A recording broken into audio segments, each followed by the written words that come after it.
Hi, Internet. My name is CJ. I just got in the house. I look a little messed up and fuzzy because I just got in the house because I've been trapped in my car all night. If you've been looking at the news or anything, I live in Newark, New Jersey, and I was trapped in my car coming home from work at 9 p.m. It is now 7:02 and I just got home because I spent my night in the car because it was flooding everywhere and I could not get home. And like many people, the only shelter I had was my car. So thank goodness I made it through, and now life is kind of going back to normal. But that's not why I'm making this video. I'm making this video because I felt like I've been tricked, conned, and just plain used by someone named Alex Equime. And I'll put his information up in the pictures to prove some of the things that I'm saying. So yeah, this guy, I met him on Twitter a few years ago when I was married. And we have been friends. You know, he would call me his big brother because he's young. He's like 27 years old. I'm a lot older than him. And fast forward to 2020 after COVID, he had trouble getting into medical school and needed a place to stay.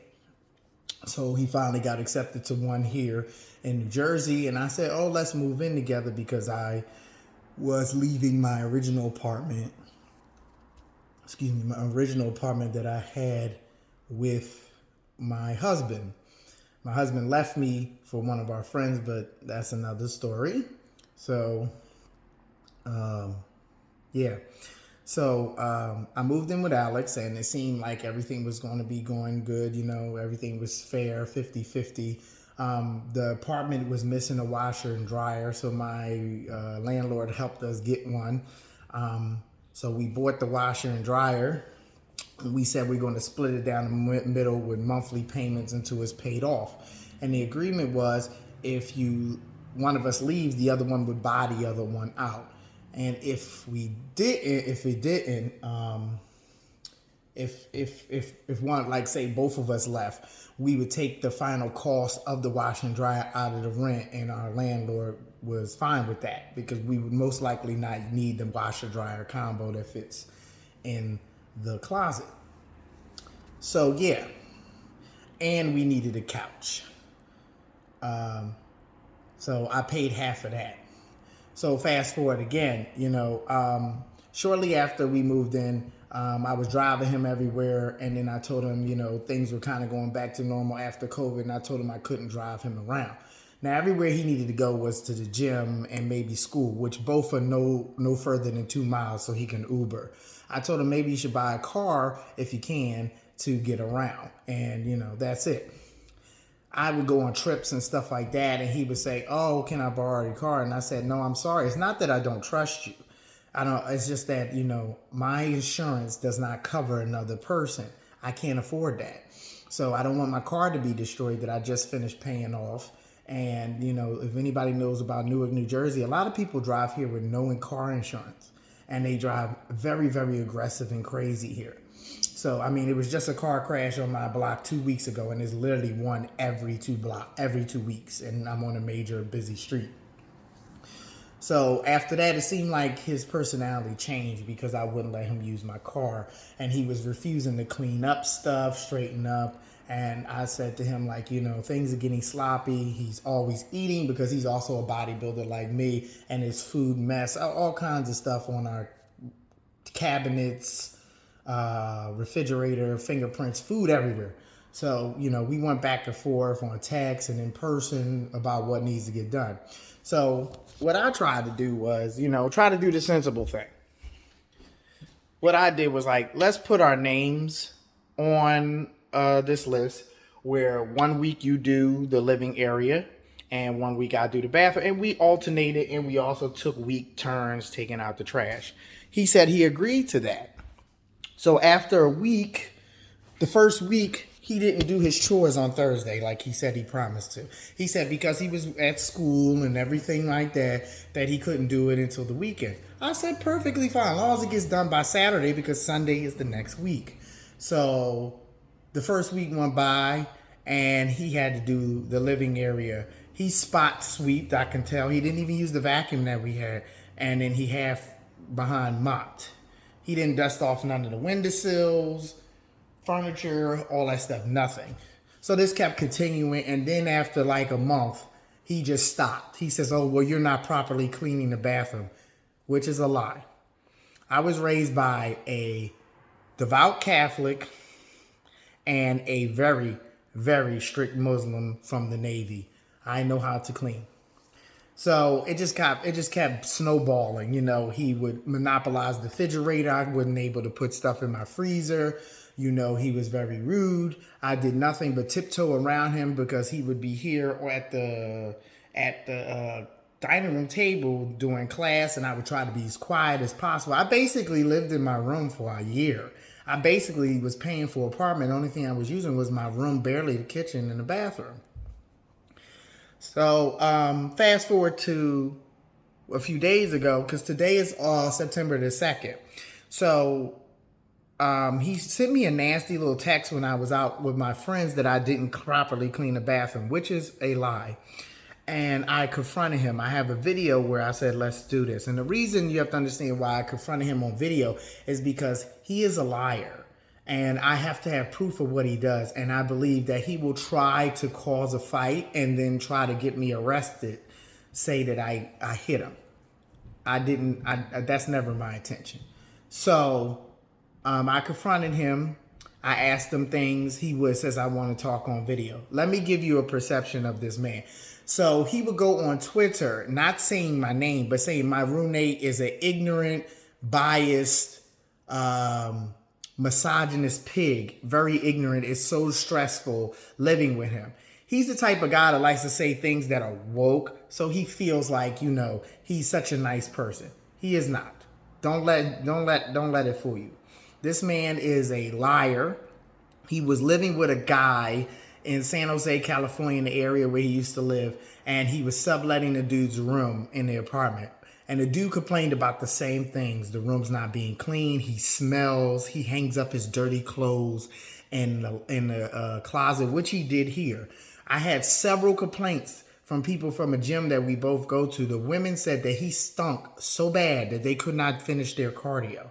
My coach, who we both have in coach, who I introduced him to my bodybuilding coach, he had to confront him on it also. Also, he was not paying my coach. But he can get 6 pairs of Jordans delivered to here in a week. But was not paying my coach, who was helping him get to his bodybuilding, dreams. So, back to what I was saying. So, we had a little confrontation. He and I took the internet box and disconnected. Because I feel like if you're not going to clean up and you don't care about the place, then you know what? I'm going to disconnect the internet. I have to do things to you like a child, and you angered me. So I took the internet and I changed the code. Him and his boyfriend, who he goes by Josh, this guy from California, who's very, very wealthy, by the way, because he bought Alex a $9,000 car. They're always shopping, went to Hawaii for $30,000. This man is very rich, and he's very, very luxuriating all the time.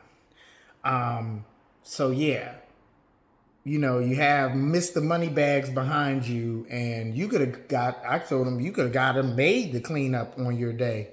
I don't care, as long as it gets done. So he came in here, 2 weeks ago, he tells my landlord, I'm moving out. Now, I have been suffering from COVID in my job. I'm a massage therapist. The spa that I was working in was not doing well. So I'm not making a lot of money, and I'm paying for, I'm collecting unemployment, and I'm barely making ends meet here. And the rent is pretty expensive in this part of town because unlike Jersey City and Hoboken, if anybody know, it's up and coming, it's gentrification. So, it's hard for me to make ends meet. I finally found another job, so I'm getting back up on my feet. But I have very little in my savings. I am not in a position to move, to find a nice place, and for myself. And this is a nice apartment, which a black couple owns this entire building. Great landlords. This is a great building. The tenants here are all nice. It's a very nice, safe place to live. I don't want to lose this apartment. So he came and told my landlord 2 weeks before he moved out, I'm moving out without any warning.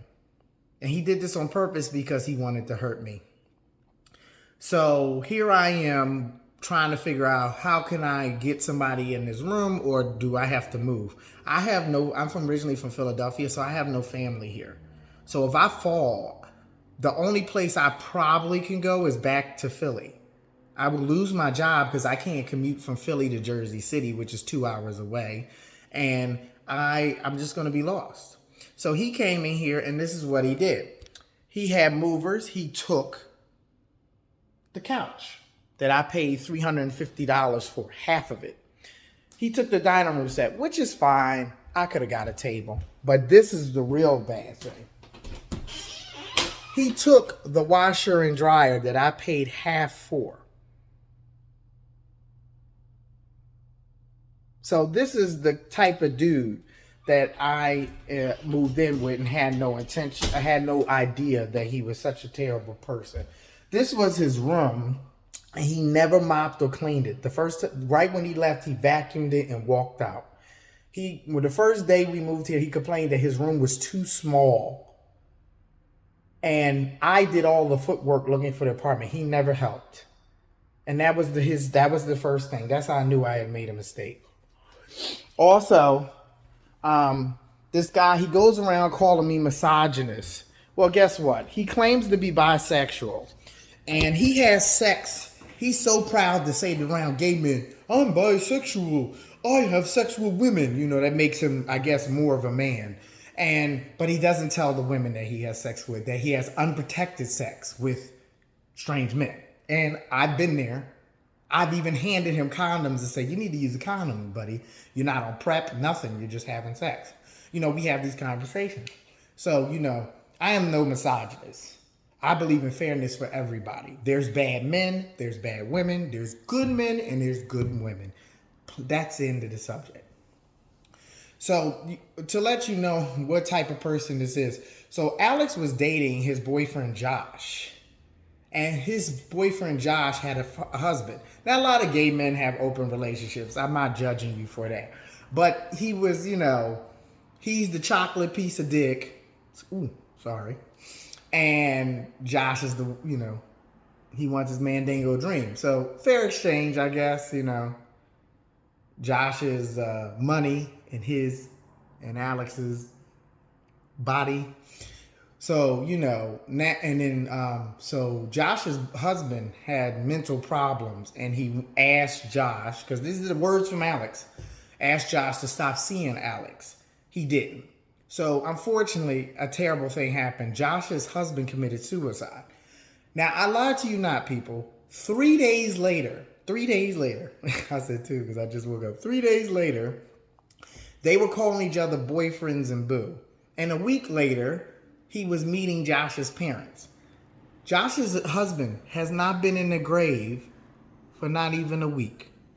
And he was over him and replaced him with Alex that fast. And Alex was fine. And I said, wow, you two are really terrible people. They were going to parties and everything. And he says, oh, Josh is so broken up over this. And he said he cries about it every day. I said, it doesn't look like it, because y'all having the time of your life, and they've been doing nothing but having fun. Alex on the weekend is going out here for weekends, going to California back and forth, first class, bragging on stuff. And he's like, I'm not a sugar baby. Yes, you are.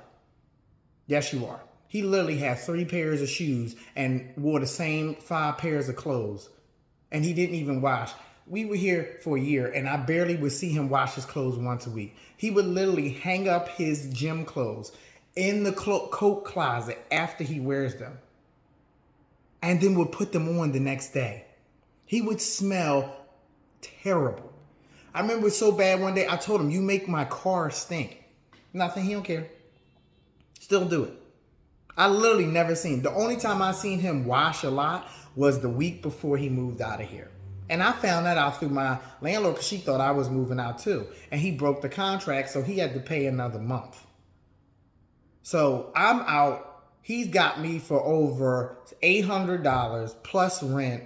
And now I'm in danger of maybe losing my apartment.